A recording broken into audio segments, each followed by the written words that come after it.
其实以前在学校都拉大提琴啊，然后学钢琴，所以工人音乐班一路上来，那蛮辛苦的。我觉得念音乐班，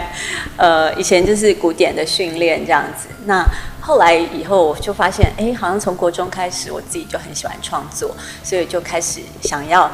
接触流行音乐这一块。那开始自己写歌以后，也会常常自己组团，然后组室内乐，然后就会找朋友来帮我唱歌啊、写词啊，就是好玩这样子。那后来等到我大学毕业，真正毕业了以后，我就有投入流行音乐圈。那就开始编曲啊，做电影配乐，所以流行音乐这一块，其实我觉得很有挑战，就是你可以每天碰到很多很有创意的人，然后很多的艺术家，所以我觉得虽然我原本是念古典的，但是最后其实我也运用了一些以前在学校，比如说管弦乐的编写，然后试图的想要放一点点进去流行音乐圈里头，然后做一些跨界的融合。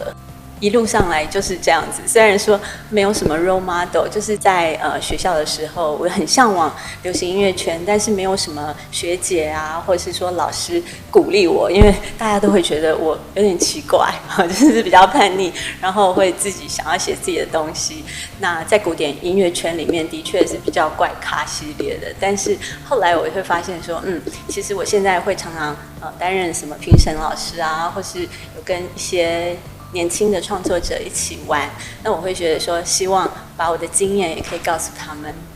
其实我制作的这4首歌曲，然后配唱了2首，其实我印象都非常深刻，因为我觉得，哇，这次南米尔歌的这个学生的素质真的是很高，而且有很多人其实都已经在业界有很好的成绩，然后有一些经验，所以我觉得像《思念歌》跟《青春梦》这2首，应该算是我比较有感觉，因为有跟歌者在录音室一起工作，那也发现说，其实他们虽然是生手，虽然是新人，但是呢，其实他们写的歌已经可以跟业界结合了，已经根本就是可以变成很好现在市面上大家流行的歌曲，所以很惊艳南米尔歌大家的水准，然后我也觉得希望每年都办下去。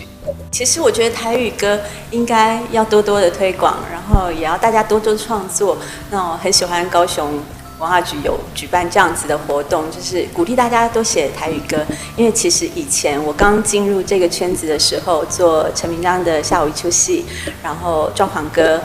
那个时候的台语歌其实就已经很冲撞了。然后包括像伍佰老师的早期的作品，其实我觉得就已经非常的生猛有力。那到了前几年，我觉得好像台语歌有一点点的暗淡，然后